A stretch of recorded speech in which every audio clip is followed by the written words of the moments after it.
Welcome back दोस्तों, एक बार आपका फिर से स्वागत है। आज का हमारा जो बेहतरीन टॉपिक है वो है empirical formula and molecular formula. कैसे हम क्वेश्चन को डील करते हैं एम्पिरिकल फार्मूला वाले, आज मैं उसको आपको समझाऊंगा। तो आइए समझते हैं। क्वेश्चन पहला स्टेप ये आपको पढ़ना पड़ेगा, रीड करना पड़ेगा। दूसरा ये आपको चार्ट बनाना पड़ता है, देन इसकी वैल्यूज़ निकालनी पड़ती है। कोई भी रॉकेट साइंस नहीं है, सिर्फ आपको अकॉर्डिंग टू क्वेश्चन इस चार्ट को फिल करना पड़ता है। देन इसके बाद आप एम्पिरिकल फार्मूला सॉल्व कर सकते हैं। तो आइए मैं बताता हूँ आपको क्या करना है। तो यहाँ पे लिखा है क्वेश्चन में, a gaseous hydrocarbon contain 82.76 of carbon. तो एक हाइड्रोकार्बन है जिसमें कार्बन की परसेंटेज आपको दे रखी है, हाइड्रोजन की आपको निकालनी पड़ेगी। तो हम यहाँ पर पहला जो हमारा चार्ट है उसमें एलिमेंट को लिख लेते हैं। हमारे पास क्या क्या है, कार्बन और हाइड्रोजन है। परसेंटेज की बात करें तो यहाँ पे दे रखा है 82.76%। हाइड्रोजन की परसेंटेज नहीं दे रखी है तो हम क्या करेंगे, 100 में से माइनस कर देंगे। क्वेश्चन में कभी कभार रेस्ट ऑफ द एलिमेंट लिख देता है, रेस्ट ऑफ द एलिमेंट लिख देता है। तो हाइड्रोजन की परसेंटेज हम 100 से माइनस करके निकालेंगे। तो जब 100 से माइनस करेंगे इसको तो आपके पास कितना आ जाएगा, 17.24 परसेंटेज आ जाएगी। देन यहाँ पर हमको लिखना है मॉलिक्यूलर मास। तो यहाँ पर गिवन है मॉलिक्यूलर मास। कार्बन का मॉलिक्यूलर मास कितना होता है, 12 होता है। हाइड्रोजन का कितना होता है, 1 होता है।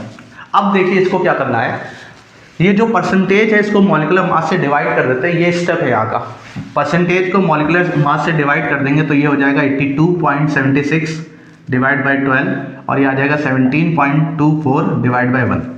इसका तो 17.24 आ जाएगा, इसको जब आप डिवाइड करेंगे तो 6.89 आ जाएगा, 6.89। अब इसके बाद जो स्टेप है वो बहुत ज़्यादा इंपॉर्टेंट है। इसमें से जो छोटी वैल्यू होती है, मतलब जो सिंपल रेशियो है, इसमें जो छोटी वैल्यू जो होती है दोनों में से, जिसमें हमें लग रहा है 6.89 जो है, आपको दिख रहा है 6.89 जो है वो छोटी है। अब इसको लेके दोनों को क्या करना है, डिवाइड करना है। तो हम लिखेंगे 6.89 divide by 6.89 is equal 17.24 divide by 6.89।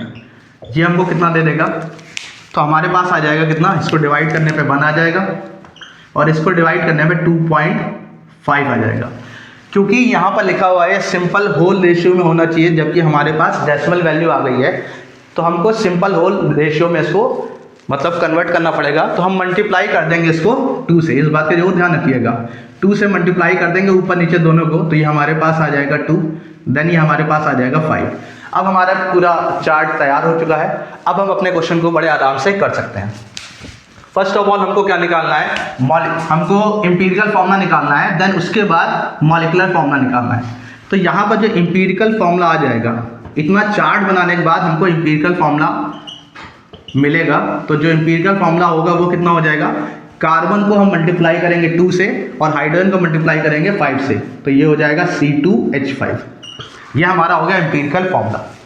एक और बात होती है, एम्पिरिकल फार्मूला वेट भी आप साइड में निकाल लिएगा, क्योंकि मॉलिक्यूलर फार्मूला निकालने में यूज होगा। एम्पिरिकल फार्मूला वेट वो कितना आ जाएगा, तो आप मॉलिक्यूलर वेट निकालना जानते हैं। कार्बन 2 एलिमेंट है, 2 एटम है, तो कितना हो जाएगा 12 × 2 प्लस 1 × 5, इट विल 24 + 5 29 ग्राम आ जाएगा।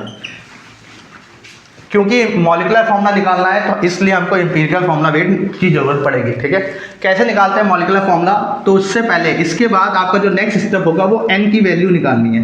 और जो n है उसका फार्मूला होता है मॉलिक्यूलर